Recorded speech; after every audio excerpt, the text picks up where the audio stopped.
The old house stood hunched at the edge of the woods, shrouded in an unnatural silence. Eleanor, a solitary figure, stepped inside, her breath catching in her throat. Dust motes danced in the faint sunlight filtering through grimy windows. The air hung heavy, thick with the scent of decay and something else, something unnameable. Days turned into weeks, and Eleanor began to settle into the unsettling quiet.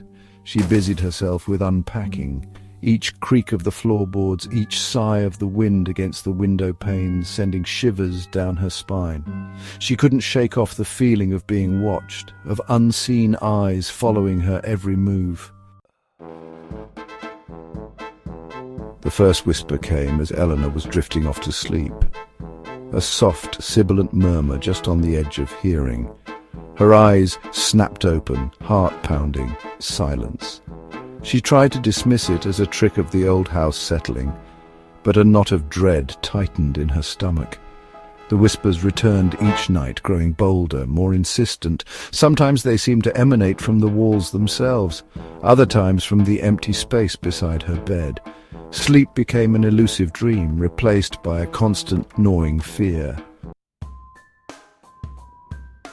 One evening, as dusk painted the sky in hues of purple and grey, Eleanor saw it, a fleeting movement in the mirror's reflection, a shadow that vanished as quickly as it appeared. Her blood ran cold. Denial, a fragile shield, shattered. Driven by a mixture of terror and morbid curiosity, Eleanor began to research.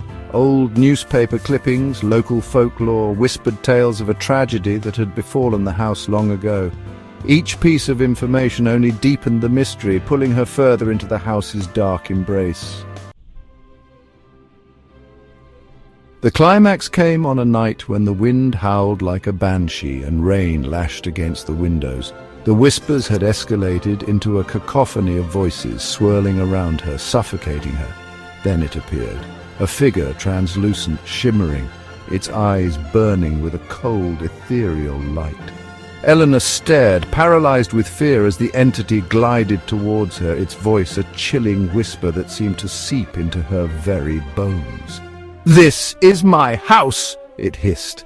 The figure lunged and everything went black. When Eleanor awoke, the sun was streaming through the window.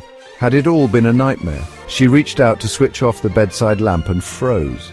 The lamp was unplugged, and yet it was glowing faintly, a soft, eerie light emanating from within.